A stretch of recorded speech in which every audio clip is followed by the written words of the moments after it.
again, I want to thank everyone for coming. Live the Life and Dimitri specifically. Like, I don't know where to start. You guys are doing super interesting things in the space, and you guys have had super interesting backgrounds. Why don't you run us through how you got into the creative space in general? Yeah, my pleasure, man. My pleasure. What an odyssey it has been the past 6 months. It's it's been a thrill. It's been exciting. Also, I actually also sometimes don't know where to start. The only thing that that I do remember is there's mentioning Ohmie and memetics getting like really excited about it, and then suddenly there was like 100 people getting excited about the idea, and then things kicked off. I was really fascinated by the idea of mixing really epic art with DeFi mechanics. I felt like if we would like launch a Genesis NFT for Olympus, it needed to be something really, really special. And so I didn't have to think that far. Dimitri was by far my favorite artist. And so we started this exploration about, the concept. Where do we want to take this? And long story short, we ended up a place not that far away from Dimitri, where yeah, some amazing statues, 2,000-year-old statues, were located. And we were just like super privileged and super excited to to be able to work with these. Then let Dimitri do his entire magic. I mean, Dimitri has been incredible photographer, and in making the transition into photogrammetry, which is essentially sort of 3D scanning objects, right, Dimitri? Yeah, I think photogrammetry to me is really it's the future of it's not even the future. I mean, it's just a completely different way to create and to tell stories. Like, until now, if you wanted to tell a story with you had to use Photoshop and then try to combine things together, or create a 3D world, but fully 3D based with assets that are fully 3D created. And now photogrammetry, actually, I compare that to the teleportation, and I actually find out this concept of teleportation from the physical world to the metaverse. And this is exactly what photogrammetry allow me to do, and anyone. Basically, you can take any object from the physical world and scan it, and then transfer it into the metaverse, into the digital world. And that's what is fascinating, because then from that you can create and tell the whole story you want. And based actually on the work I started with Olympus, I actually started to create and work on the concept of the Eden. So the first object I've been teleportating from the physical world are these statues that I'm scanning for Olympus. And they're not just random statues, they're statues from 2,000 years old, marbles, and they were made by artists more than 2,000 years ago. So it's creating a cycle of from artists that were working on marble 2,000 years ago, and nowadays I'm working on digital assets that I'm taking from the physical world and bringing into the digital world.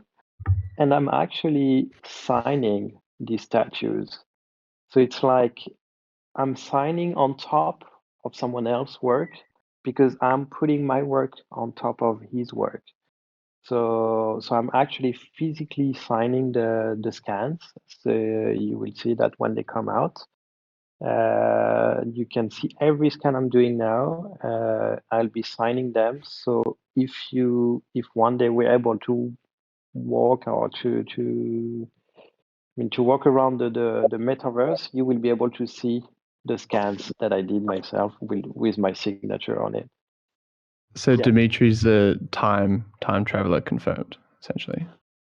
It is this concept. I mean, Very it's much so. really this concept that I found fascinating with photogrammetry, and thanks to LiveTheLife and Memetics, who proposed me to work on that, was a big step.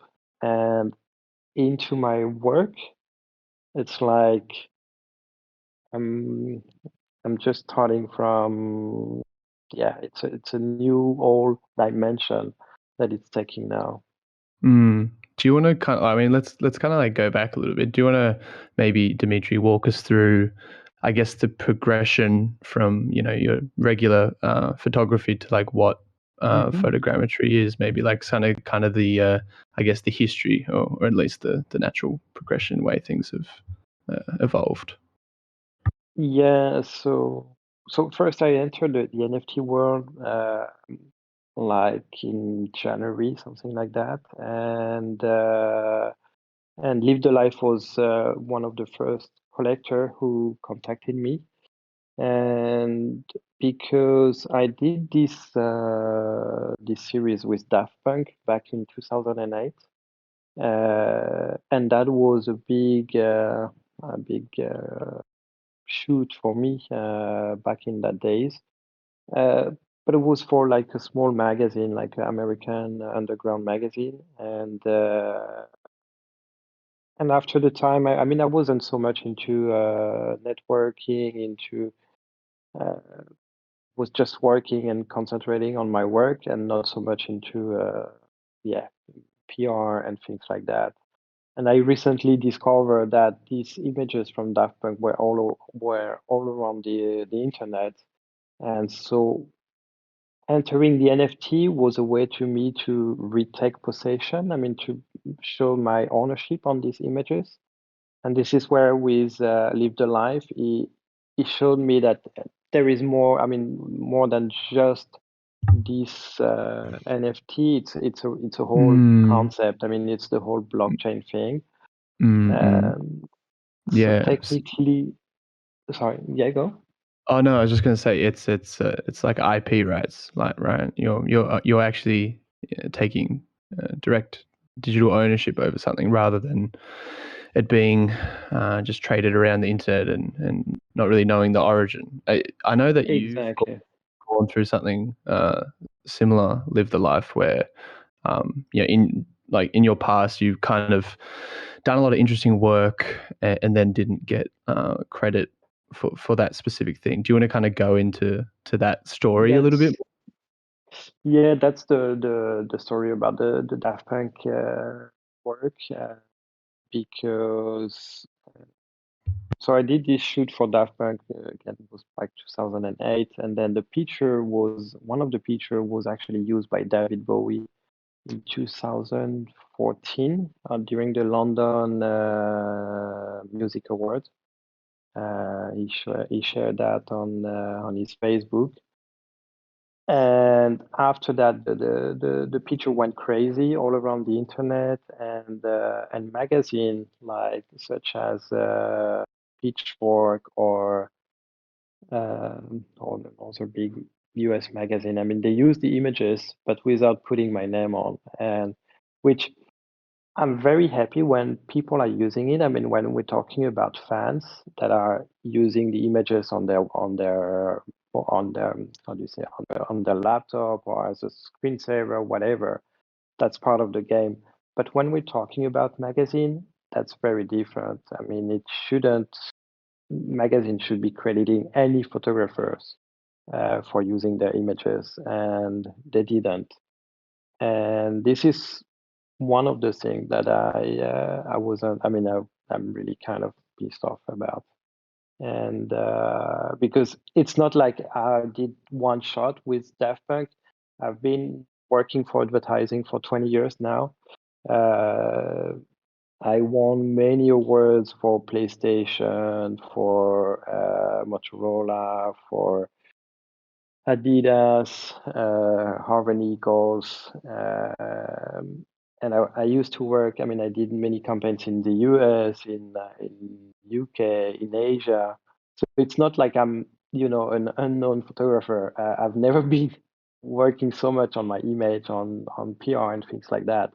But people in the industry know my work, and it's easy to find out where the picture is coming from. I mean, it's you just can even with Google, you can just enter the image and find the owner of the image. So when magazines are not doing that, it's not very professional. I mean, it's not professional at all. Yeah, what sucked me into the space pretty early on, I think it was 2017 or 18, when I was in this early DeFi kind of project, and there was this guy telling me about ERC 721, and this is going to be a thing. We're going to be able to like royalties on the blockchain and protect IP, and would you get like involved? And I was like, I had a similar experience as Dimitri, where my work was, used on or published in 4 different continents without ever accrediting me, which was, one thing, but then also like award-winning images from the photographer that were also used in those publications. And I felt definitely the pain point that Dimitri felt, and that's no doubt why we connected early on, because I was like, made so much sense why he would want to like mint those images to reclaim his artistic work, put his name up there, because like Dimitri said, it's like there's so many iconic images he made, and very few people link them with the image, and it's okay. That's often the case, but NFTs definitely allow to do that. But I think where things really it's way more interesting is when we started chatting and became friends and started brainstorming about like his new direction, photogrammetry, and like that it also opened my eyes to a whole new approach of photography as a whole, because I'm similar to Dimitri, I'm not like as gifted as him, but I'm also like I got really sucked into like analog photography and photography and as a whole. Um, what is today possible through this new medium, just mind blowing. And that's just actually one aspect that I think really triggered me. It's also the fact that I'm extremely passionate about all things DeFi, and when I saw ways to combine those two passions together through Olympus, that's when I got like hooked and started doing 80-hour work weeks, because it's like it's for me it's no doubt the most exciting stage of my life. I've had I've written a few really cool chapters, but this blows everything away. I think for me at least, it's and being able to share it with this community, with everyone involved in Odyssey, with Dimitri, it's just like kind of a blurry dream right now. I'm pretty. Do you guys both get like a sense of urgency in the space, because you kind of realize what could potentially be at stake with all the interesting things that are going on? It's one of those things where it's not like maybe it's not that you're going to miss out, but it's maybe that some of these key infrastructure pieces might actually change the way that things function, right? So like you talk about, it's been 20 years that you haven't been properly, credited for work that you've done. Like, it's a big deal if all of a sudden you can like take ownership of that, right? Yeah, I mean, for artists, it's going to be a huge change. I mean, for now, we're still living. I mean, before the NFT, before the blockchain, before this, these last 2 years, I'm going to say, I think we still have, and for most of the people, this idea of the poor artist unknown and not making money, and it's like this very old, it's the 18th century definition of the artist that was, he was not supposed to sell his art, to stay pure and to stay, and I think now with the NFT, it's gonna change completely this vision of the artist. The artist is going to be proud of selling his art. The artist is going to be happy of sharing and telling how much he's been selling his art. This old concept of the romantic artist finally is going to be gone. And hopefully, I mean, I have a friend who's in Argentina, and like it's the example I'm using a lot, but he's doing NFT, and I think going back 10 years ago from now, he would have never been able to sell his art and to make as much money as he's doing right now without the NFT world. Now with the NFT, he's able to share his work in US, in Canada, in Europe, having exhibition. So it's not only the NFT that is changing the world. It's changing. It's opening like frontiers, barrier to people that were not supposed to enter the art world. And this is where, to me, it's so exciting. And also this concept of making money, which is, it's not unpure for the artist anymore. And I'm very happy about that. Again, I think that's going to change the mentality of many artists around the world. It's also like the middleman getting away, it's like the direct relationship between the artist and the collector or the fans or whatever. Like, look at me at Dimitri, I was just basically a fan of his work, and then I wanted to support his work. I bought it, we ended up chatting, we became friends, now we're business partners. I mean, that's just amazing. That would have never happened if I would have seen his work in some fancy gallery in Paris. It's a total different relationship, and that dynamic is super exciting, and it's also like instant feedback for artists, I think. Yeah. I think that's a really amazing side of NFTs. Yeah, well, it's like in Yeah. a like gallery setting, right? There's so many processes that you have to go through, and so many different people that you have to talk to in order to get something done. And then during that process, you become further disconnected from the actual audience because there's so many people in between the actual Completely agree. art and like the audience, right? And it's ironic because a lot of people say online it's hard to connect, yet you guys are great examples of just how easy it is to connect with people you never would in like a traditional sense. You go, Dimitri. Sorry. Yeah, no, it's exactly what you're saying. I mean, it's creating, I mean, and like LiveTheLife was saying, it's creating a relation between the artist and the collector that is completely different and game changing. I mean, you're removing the gallery. The gallery, it's like you're saying, I think many people don't dare to enter a gallery to buy something. It has something, I mean, if you don't have the culture, I mean, if you didn't grow up with this gallery concept, I know a lot of collectors would not even enter a gallery to buy something. But now you can get in touch directly with the artist, you can talk to him, and then you can buy. So it's not only changing the artist side, but it's changing the collector profile also. Like now, everyone is able to be a collector just based on his own test.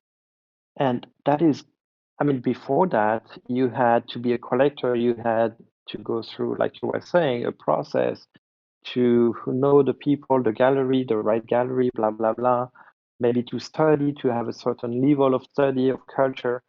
Now it's open to everyone. And I think that's, to me, it's on both sides. I mean, open to everyone for artists and open to everyone for collectors.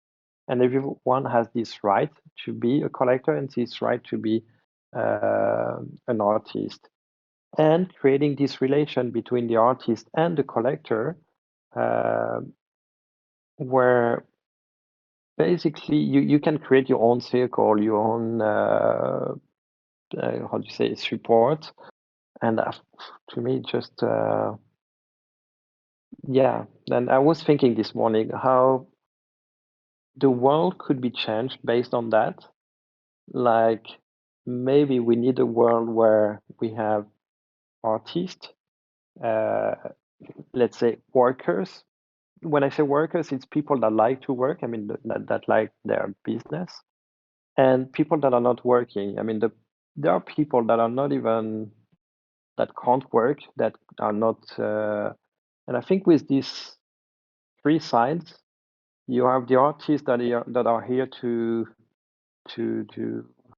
for, how do you say, entertainment. When I say artist, it's every kind of. It's not just. I mean, can be photographer, illustration, animation, movie, blah blah blah. People that are working and with the entertainment from the artist, and other that we support because the community is very supportive in one way. Like you could have seen that people, I mean, a guy who was in the hospital, they just find out he has a cancer, and the whole community finally gave him some money to help them out. So I think there is something in there that is, I don't know, maybe I'm too utopist, but yeah. It's definitely something that creates communities and basically tribes around artists and art in general. But another thing I think is really fascinating is that imagine me walking into that gallery in Paris and buying that masterpiece from Dimitri. I hang it up in my house, right? So who gets to see this? Just me and my friends, right? Now I own a piece of Dimitri. Anyone can still see it on OpenSea, on Super Rare, on my Try Showtime, it's on my Twitter. It'll be in an on cyber room. It'll be soon into our metaverse. I mean, thing is, it keeps living. It's not like it's locked away in some kind of tax-free safe haven kind of room where it gets stacked around, other art pieces that are just there, to give some return over time or whatever. It is still kind of a public good, even though buying the NFT gives me some kind of ownership over it. It still allows the artist and myself to let others enjoy it and see it and experience the art. I think that's really groundbreaking. And also what I really like is that if I would have support like an early artist in the old world, I'll come back to that because that's, that was my OG, thing that hooked me into ERC 721. Like I bought that incredible piece in Paris. I keep it in my home for like 7 years. Nobody's seeing it, but then suddenly, like Dimitri blows up. He becomes super famous. The artwork is worth whatever money, and then some collector buys it off. And what would Dimitri get then? Zero, nada, nothing. Right now, royalties are on blockchain. So if I've ever sell any of his work, I'll still earn on it. That mechanism is so freaking brilliant. That's just like one of the pieces I like, but it's definitely one of the pieces that hooked me in. There's one thing that's really interesting, right? Because the artist, can take, has kind of sovereign control over their art and what value is accrued to it, right? So they can set that percentage, and like you said, they kind of earn that in perpetuity. I was talking to the director of the Picasso Museum a few days ago, and he actually mentioned something, and that's something I LiveTheLife was just saying now. It's important the work to be shown because that's what gives the value of it. A work that is not exhibited, a work that is staying in a cave, has no value. So it's very important actually, and I think the NFT is changing that in that way, in the way LiveTheLife was saying, that showing the work, sharing the work with a virtual gallery or is actually giving more value to the work than keeping it for 7 years in your apartment and nobody sees it.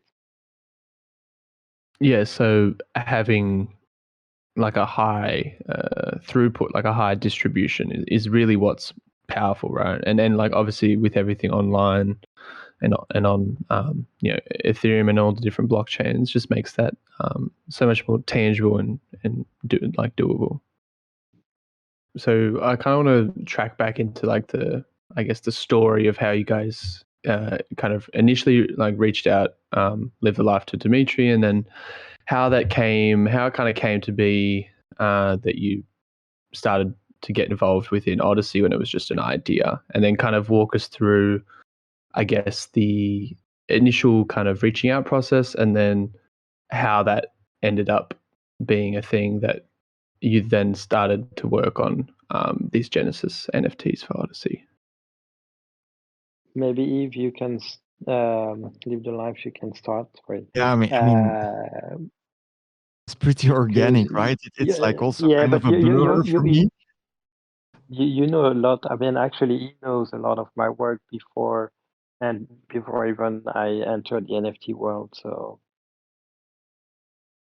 I mean, I think one of the exciting stages was when, you know, Memetics and I also like we discussed like so many ideas and concepts, and at some stage he was like, Memetics was almost like getting us on a plane to Korea because there was this incredible statue there, and then Dimitri and I, we started thinking of maybe booking a trip to Greece to look for statues. We were starting to explore like, you know, going to, you know, because he has connections there, to go look for works at the Louvre in Paris.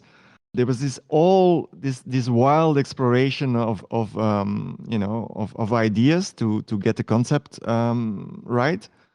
And I think it's just like, you know, kind of a lucky shot maybe that I presented some images to Dimitri of those statues that, you know, I instantly fell in love with, and he as well. But then there was this long search of, you know, who freaking owns these pieces. First of all, they were like super expensive. I think they got auctioned at Sotheby's like in the 90s for a few €100,000, and so they were definitely not easy to buy, and difficult to trace. And then, you know, I kind of played detective work, and that's my favorite part of the story, is that they ended up being in ownership or in possession of by a group of archaeologues. And when I looked up the address, it was like 7 blocks away from Dimitri, and I was like, okay, looks like we're not traveling the world. We just found our pieces. And yeah, that obviously then there was still some stress of how are we going to be able, you know, to be able to work with them. And then, you know, Dimitri went to visit them, and they were like super open-minded, and, you know, the ball started rolling, and we had our initial concept. I think that was the very start. Yeah, just for people to understand the value of the scan. Right now, it's really, you have two ways to work. You can either buy assets, which are like, for example, you can find any famous Greek statue as an asset, but most of them are not even scanned. They're like reproduction and based itself on a reproduction of the statue itself. So it's an asset that everyone can have most of the time, even for free. And for me, it's important because I'm using the photogrammetry. It's important to work with a real piece. So it's not just a 3D asset, but it's a statue that I had in front of me, where I could see the work of the sculpture that 2,000 years ago, the way he treated the stone, the marble, I can see all these details onto the scan, and I think that's making a big difference. Even the way I treat the image, the texture of the scan itself, I leave it very raw, because again, that's a way to say this is not from the digital world. This is not just an asset. This comes from the physical world, and I take it into the digital world. a lot of my work in the PlayStation work, I remember when I was shooting this campaign for PlayStation, I was always telling the client to limit the amount of retouching because I don't know, I mean, some of the picture I did for PlayStation, for example, was a Mr. Potatoes. Mr. Potatoes was a guy sitting in front of a table, of a red kind of table with putting eyes and mouth on his face. And I always try to keep the things very raw because I think to me it's giving this very Warping is a realistic unique side function of it. in Live. And here with the photogrammetry, it's also the way when we bring this antique statue to the digital world, we can make it perfect. It's easy, but then it's perfect and it's not real anymore. It's just like I see here on the screen we have AP3113S that has his icon is a statue. So you can see this statue is a real one. It's dusty, it scratches, and I think this makes it real. It's not, because a lot of people are afraid of digital because it's too clean, it's too perfect. But if you keep things real and then mix it with something digital, then it's much more, this imperfection makes it even more real and more acceptable. I love the imperfection of the digital, because when it's too perfect, then it's showing you something that you can't be yourself as a man. So the imperfection is actually much more acceptable, and this is why I think we like the old Polaroids, for example, the black and white photo, because this is not perfect. Versus a digital image, like on a flat TV screen, HD, 8K, whatever.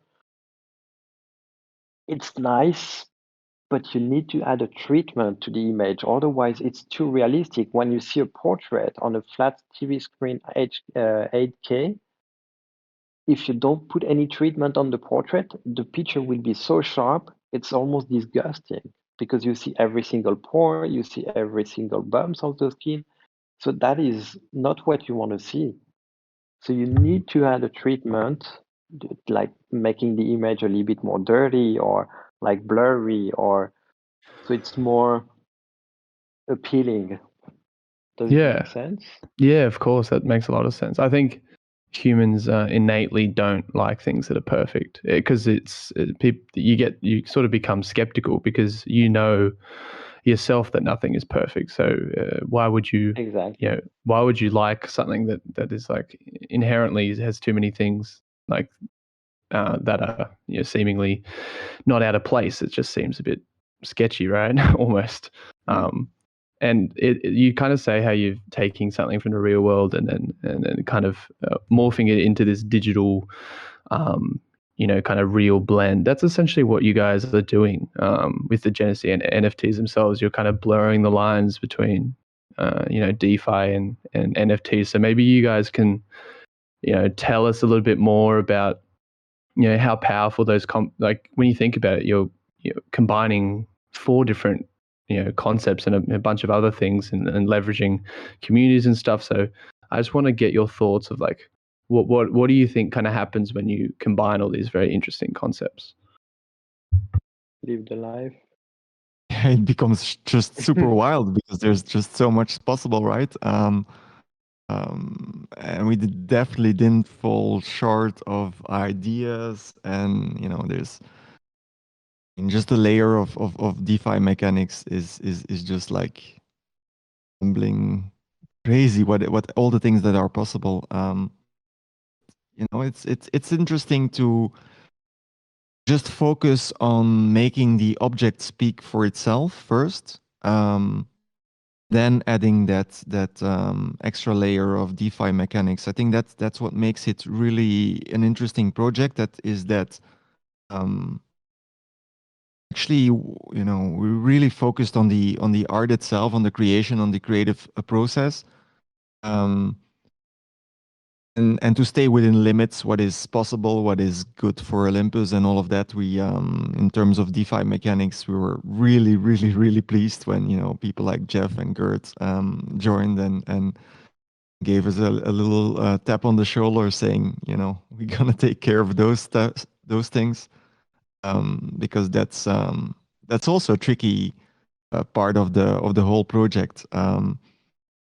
Yeah, at this stage we've been just like mostly enjoying the worry-free, worryless creative process. And I also found really interesting during the creation was the lightning. I think photography is essentially painting with light. And Dimitri, when you told me that you were basically almost setting up stuff like if you were doing traditional photography shoots, and those things really came into play. I think when I saw that first teaser, that's also one of the things that really appealed to me. That really moody lighting that you created. Maybe you can talk a little bit about that, about the lighting aspect and how much it can, you know, influence things. It's a bit similar, like when you said, you know, the almost too clean 8K portrait image. It's like it needs a little bit of artificial blurring or, you know, filmic noise to make it more organic and natural. Yeah, I think light is definitely a really interesting dimension. One of the thing when you look at the 3D nowadays is you have these trends. I mean, historically, like if you look at the work in photography, like when the digital came in 2000, around the 2000, I mean, like let's say professionally, I was by the first one using digital and was 2002. At a very high, I mean, like doing international campaigns and things like that. I was probably by the first one. And I won, was that in 2003, I won the Grand Prix of Cannes, which is like the biggest award you can win in advertising. And I won this award with a digital photography. And for me, was like a way to say, look, it's possible to make a good photo. It doesn't matter if it's digital or not, because at that time, all my friends photographers were like, Dimitri, why are you using digital? It sucks. It's not so nice. It's not so deep, blah, blah, blah. And having this award was just a way for me to show, look, it's possible to make a good photo, no matter if it's digital or not. And I think the whole trend after that was an image that, I mean, not only my image, but all the images in photography, like the trend, were like flat, clean, sharp from the foreground to the background. Why was that? Because everyone started to shoot digital. And digital at that time, you were not able to make a good out of focus, I mean, like a blur background, because digital was just so bad. Like the only way to make a good photo was to have it sharp. And technically, that's when Photoshop arrived. And this is when it was not possible. I mean, try to make a montage with an image that is not sharp. It's not possible. I mean, it was just like, so that's why the whole trend was so sharp. Nowadays, if you look at the 3D, it's the same thing. Why we have these trends of very flat and clean light? It's because most of the guys who started the 3D are not photographers. They're like 3D artists, so they're very good 3D artists, but they're not into light. So what they do is they use the main tool, like it's a flat light, because that's the easiest light to use, and they make just flat light all around the scene. So they create a trend based on the technique, on tools that they have available. And for me, when I started to do the light, because I'm coming from photography, I actually went to this old. I found out that it's possible to use the IES, when it's called the IES of the light, which are like the way the light is progressing into the space, and so you can apply that to your 3D lights. What I did is I just went to get the old lights I had back in 2000, like when I used to work with HMI. HMI and KinoFlow, and apply this light to my 3D scene. So it's basically, for me, was like going back to the studio, working with like 12K light, and creating this photographic mood.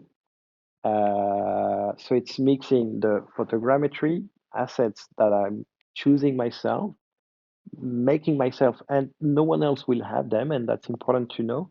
And the assets that we have, I mean, the assets that I have created, I mean, that I've scanned, nobody will have them, because I know from the owner that no one else will scan it,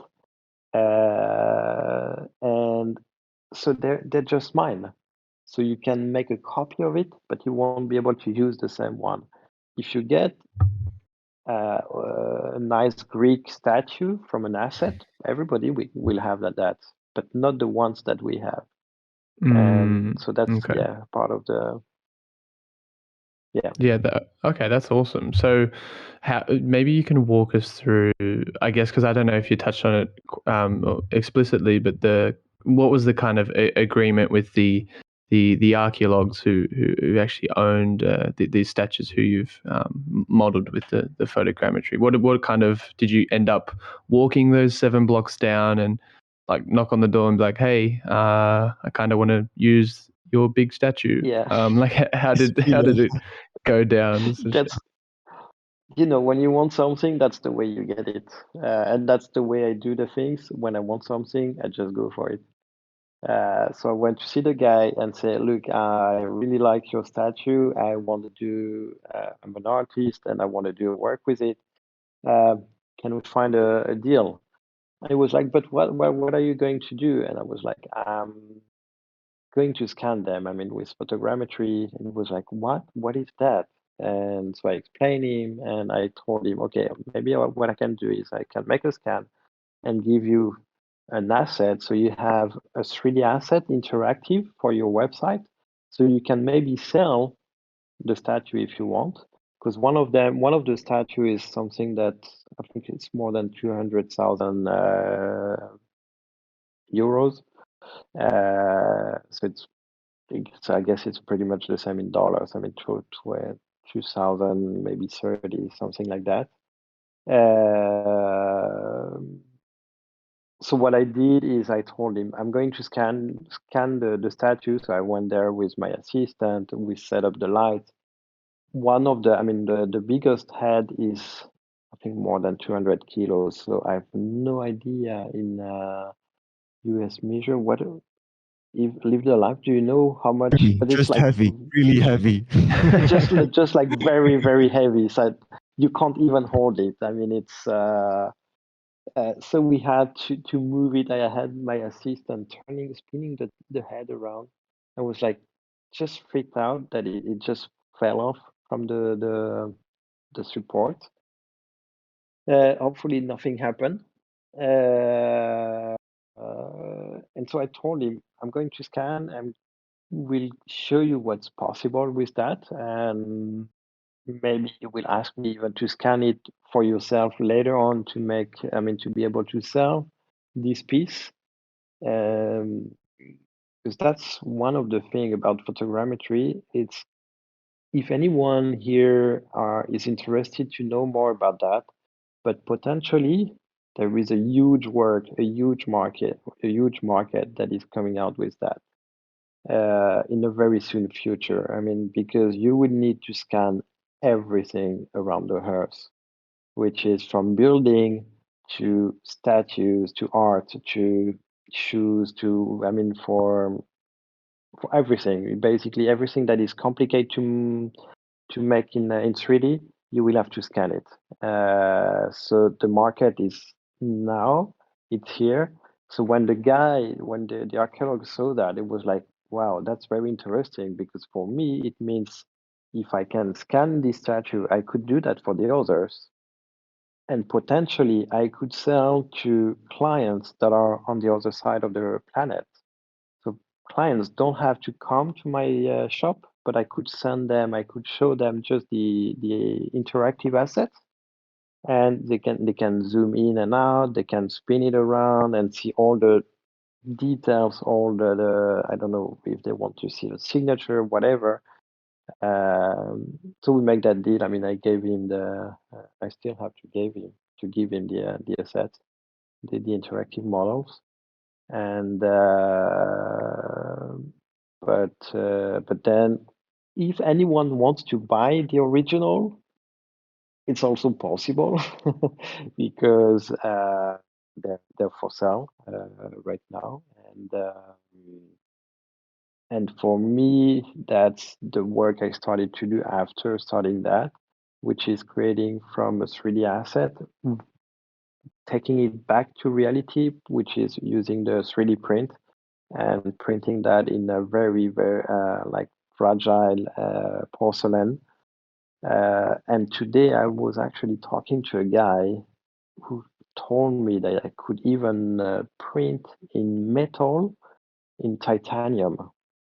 It's possible to 3D print in titanium, and Wow. so that probably soon will be my next move. So it's basically you take an object, you scan it from the reality, take it into the digital world, and then print it back to physical world. So it's creating a full loop, and so you can exhibit both the NFT and a 3D print in the material you want. And I don't know, but we can imagine to have these assets, the 2,000-year sculpture printed in titanium, and Yeah, that that would be would. just like, That yeah, would be so dope. The other Yeah, use that's. case yeah, where you blew my mind was holograms, right? Made me dream of one yeah. day showing that image to friends and family visiting here at home, where I Mm, could actually show pieces as a hologram. Right? mm, One thing yeah, that comes to mind, I don't know if you guys have thought about it, but this kind of process of taking a real world item, using photogrammetry to kind of create that interactive experience, and then essentially using that as a way to like easily kind of have capital come together, raise capital, and then buy the original piece, right? There's kind of that, I guess, opportunity because it's just so easy for everyone to essentially have access to these things digitally. Yet if you collectively kind of pull capital from the kind of the sales from these events, then you actually would have money to then buy the actual original piece, for example. It just I'm having goose skin right now when you're saying that, because that's exactly, I think, to me, having the link between the physical, I mean, to create this whole loop. Like imagine an exhibition where you have the original, the physical object. Then on the screen you have the NFT, but the modern version of this antique statue. That would be just like, wow. yeah, I don't know if you feel similar, live the life, but that's something that kind of came to my mind when Yeah. Dimitri was talking about that. Yeah, definitely. I mean, yeah, that's an incredible use case, and that's also a perfect example You of. mentioned that at the beginning, Mhm. live the life. Yes, that was actually what I wanted to do from day one. Yeah. Because yeah, I mean, I'm beyond in love with that specific statue. So if we would ever be able to, outsource those funds to get that statue into some kind of art treasury, which is something that Dimitri and I have been discussing many times. Yeah, that would be awesome, and that's just like another tree use case where if a community really wants something, even it's unreachable as a single entity, you know, together strong, many things are possible with a big group. So yeah, definitely one of the opportunities that are out there. I kind of want to, I guess, talk more on where you guys are at with everything now, given that there's been a lot of kind of working behind the scenes with Odyssey. So is there any kind of little leaks that you guys can kind of give us? And then also an additional question: where do you kind of see Odyssey moving into, say, later down the track, post Genesis NFT, for example?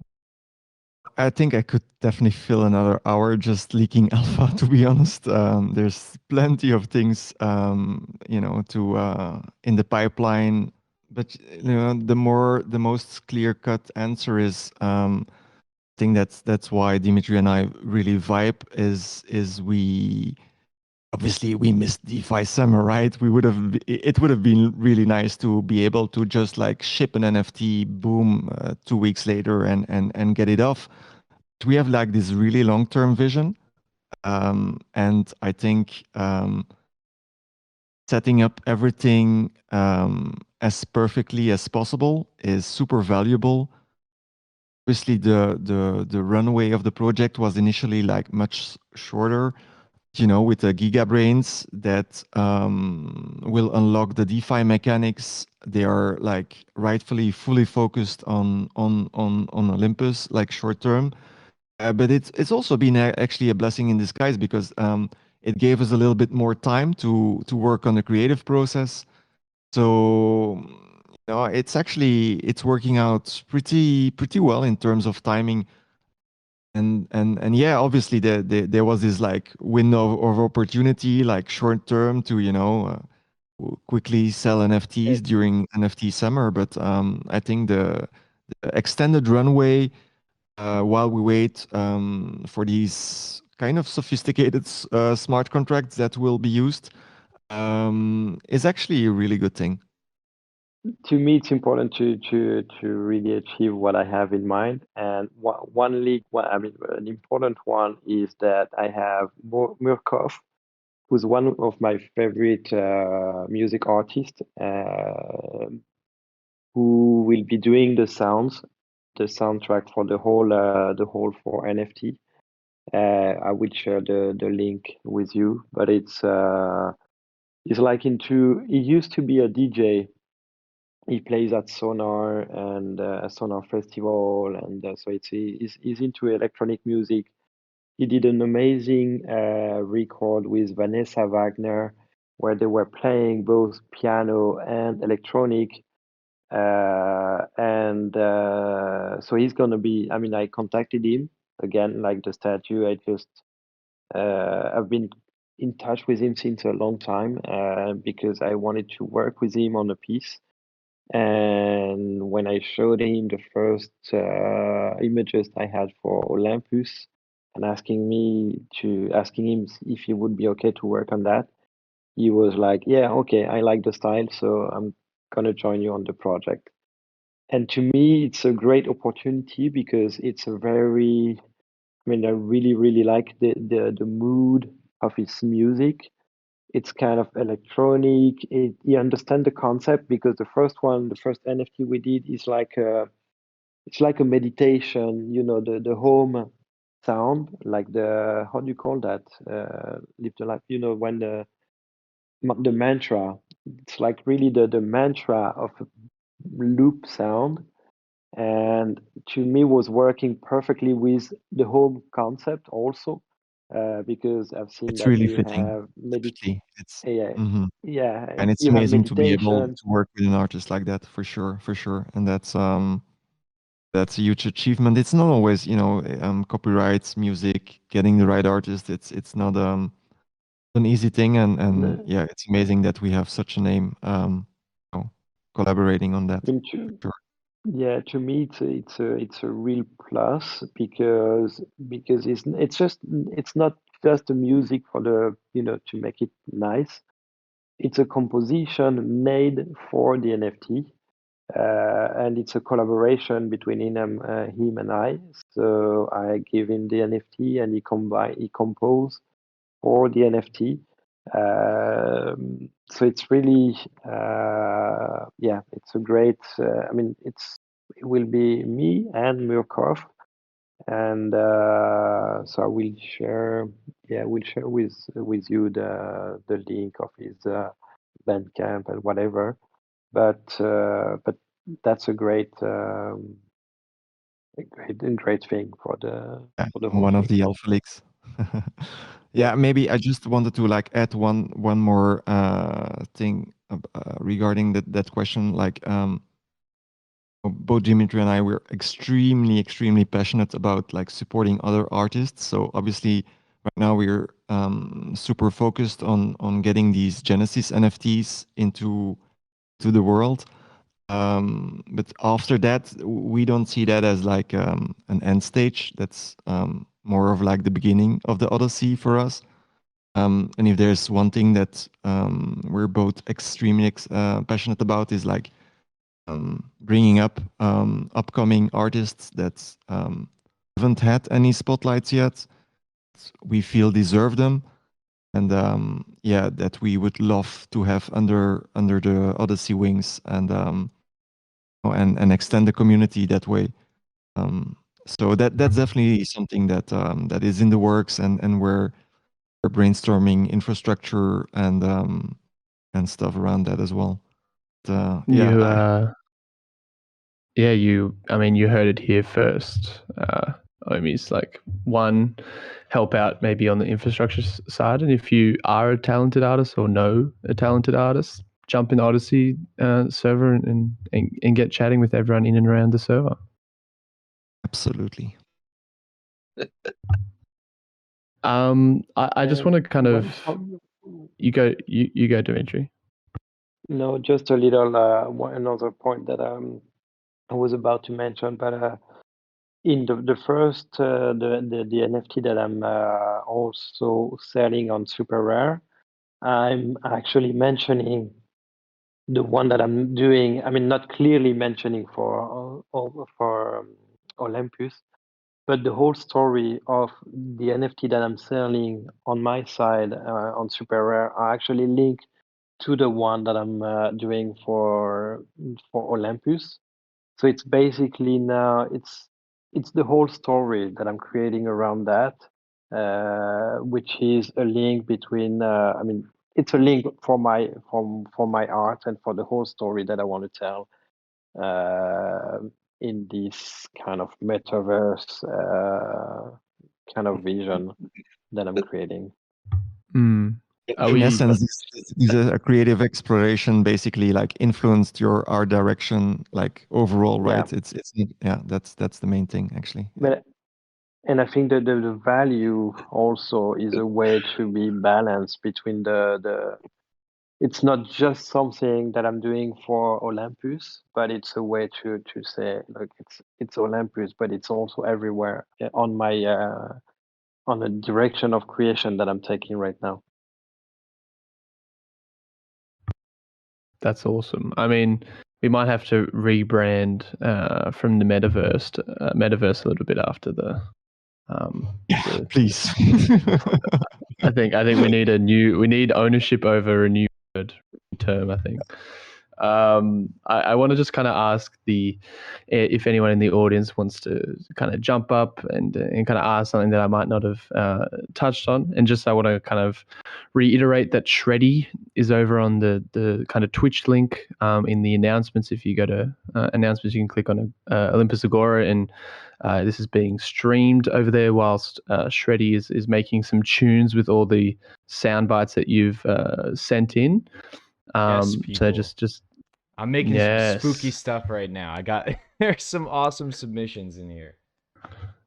Yeah, so definitely jump over there. We'll be kind of making stuff for the next kind of, I'd say, 20 to 30, and then this will all be uploaded onto YouTube afterwards as well, in case people missed it. And you need to share this with your friends. They need to know what's going on within Odyssey and within Olympus, and what better way to onboard new users than through art, right? So yeah, just want to see if anyone has any questions before we kind of maybe go into anything else that Dimitri or LiveTheLife want to talk about. I think if anyone questions, I'll be happy to answer, and can be about setting up a business, about photogrammetry or whatever. if Yeah, for anyone sure. wants to. I mean, I am interested. I mean, I'm someone who, like I feel like my time's already quite spread, but I'm very much like a creative focused person. So yeah, I'd love to hear more about how, how you kind of have gone about setting up your specific business as an artist. Yeah, no, we just like at one stage we did mention like we wanted to set up workshops around this. I think there's a lot of people that would be potentially interested in exploring this new art form, and that could be definitely one of the avenues that we can explore, right, Dimitri? Yeah, I did a workshop last summer. I mean, this summer in the Arles Festival during the Les Rencontres d'Arles, which is like an international photo festival. And I had a workshop during a month there, showing people the potential basically of photogrammetry. I entered photogrammetry 2 years ago, 3 years ago now.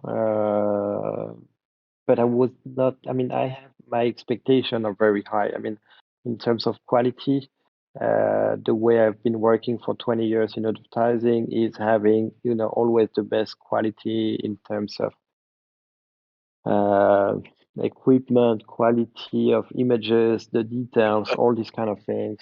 And photogrammetry until 2, 3 years were not very convincing. Software were not very good, and now it's getting like just amazing. And this is where you see potentially. I mean, there are two ways to. I have two ways to use it. One is for my personal experience and research as an artist, because creatively, the way I see it is, I like to take things, but I sometimes I don't know right away what I have in mind. I mean, but I can like, I don't know. I'm going to like a statue, a tree, a sculpture, and so I'm going to scan them. I can do that with my phone. I can do that if I have my camera. I can do that with the camera. But basically, you scan whatever you want. It can be all around the planet. It doesn't matter about the light. It doesn't matter about anything. You just scan it. So you take everything home and you have all these scans, all your assets, and then from that you can create your little world. And this is where, in the way I like to create that, is to have it rough. I mean, to have elements that I take from different places or from portraits, and bring them just like a puzzle all together. The other side of it is the clean photogrammetry, where you can make a business out of it, which is you can work for your hometown, you can work for your, I don't know, it can be for your, if there is a local museum, if there is, I mean, to digitalize everything. And this is the other side of the business that I'm starting to set up. And this is where I started to do scans for the Picasso Museum, for example. And this is how I entered these antique things, because there you are making a pure copy. And on one of the first work I did as an artist, I actually take some scans from, it was in the museum in Paris, and I actually steal the scans and use it for my own creations. So, and that's a little bit the different way you can use the photogrammetry. Yeah. Awesome. Yeah, I mean, I might also start to steal different things in and Yeah. around. I think it's the best way to learn before you at least get good at it, I feel. Yeah, but that's a great way to use it. I mean, it's also a way to, to show the I don't know, there is some controversial in a way, but it's interesting for that. It's provocative. Yeah. Yeah. Awesome. I kind of just want to get your closing thoughts on where you see yourselves and everything that you're like working on with next like kind of year. I mean, so much has happened in like less than 6 months, and where do you guys kind of see Odyssey and yourselves kind of moving on, into the next year? Yeah, that's for me. That's a really easy answer. I mean, ever since I joined Olympus in, I think, April, somewhere April, it became like, part of my life. It's like Ohmie culture is like, who I am today. DeFi is in my blood, is in my veins. And I'm also always going to be extremely passionate about art. And this project is just like the perfect like mix in these two worlds, and don't want it to stop. So we're gonna keep being creative, keep building, and keep empowering the community, and spreading the tree vibe. And also like I think that's a really nice detail, but for me at least, it's really important. Dimitri is a true Ohmie, right? He's taking Ohm. And Yes. he was like a little bit inexperienced in how to set these things up. I kind I'm of very assisted bad at there a little bit. it. That's really important, I think. I mean, yeah, I think that's really important. Yeah, I don't know It, where it will be going, but definitely it's opening new possibilities that are huge. Like you were mentioning, it could be interesting to find even new ways, like collecting the original piece with the NFT, with so, but definitely feel like a homie in the way that, like Live the Life was saying, I'm stacking home, and I'm sharing Twitters, and so it's just like, to me, the support I have is it's very important, and it's giving me even more possibilities I mean, feeling like I can propose new ideas, and the thing with metaverse is also something I think definitely super interesting to think about. I think kind of beyond everything that's going on in the space right now, I think the next big leg up will be kind of increase, because we've already seen DeFi has made, and NFTs has made kind of capital formation really easy, and like you said, gallerists aren't a thing. Everyone is their own gallery, and everyone's their own collector. So the next kind of leg up probably would be creating more interactive experiences online for users, right? So we're doing this now in a like this event right now in a Discord channel where ideally it would be a lot more interesting if we all had our own little avatars. We were in a space and there was some kind of like an extra element where we're engaging with each other, right? And I feel like kind of having like a really easy to access space like that could potentially be the next kind of wave in like creating interesting experiences for users as well. Definitely. It's I'm not sure about all the VR stuff, because I have a VR here. I mean, that's my next experience will be creating directly using the scans into VR using Medium. That will be my next experience. I guess I need to see how it's possible to create on that. But it's definitely I mean, I've no idea of where all this world is going now. I mean, it's giving so much potential, and creatively to create, to make new way to promote and to monetize your art. Like I have something in mind that I actually I don't know, but yeah, I don't know, but yeah, it's thinking about all these new ways to make a potential new business out of it. I personally Yeah. also like the metaverse is like really fascinating, and VR glasses are great. I think to get like more depth experience. My personal goal is actually in a couple of years having like in real life events where there's an actual real life gallery, but the images are like projected. They're on NFT screens. There's actual prints. There's statues. There's DJs. And there's like a lounge bar where we meme against each other. And then there's also this maybe dark room where people go and put on their VR glasses and just like zone Yeah. out in the metaverse. Sometimes I think we need to keep the best of both worlds. I think it's incredible to be able to connect with an international audience through channels like Discord and Twitter Spaces and all of that, and through metaverse experiences with VR glasses.